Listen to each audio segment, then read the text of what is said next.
நான் என்னை தப்பாக நினைக்கக்கூடாது. பத்திரிகையாளர்கள், செய்தியாளர்கள், இந்த சட்டையை பின்னாடி பிடிச்சிட்டு நான் வளர்க்கிற நாய்க்குட்டி தான் இப்படி ஓடி வரும்.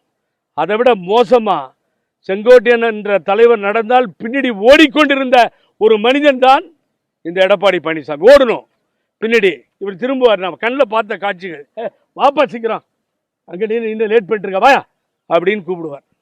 எந்த இடத்துல இருந்த நீ?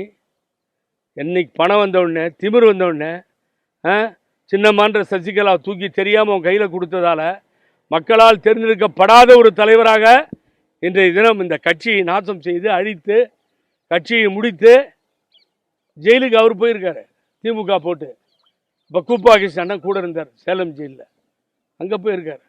சின்னம்மா ஜெயிலில் வரும்பொழுது நான் தான் அழைத்து சென்றேன். 4 பேர் வந்தாங்க. அழ ஆரம்பிச்சிட்டார் அவர். ரொம்ப இலகன மனசு. அவரோட வந்த அமைச்சர்களும் நான் அழைத்து சென்றேன். நல்லா அழுதாங்க.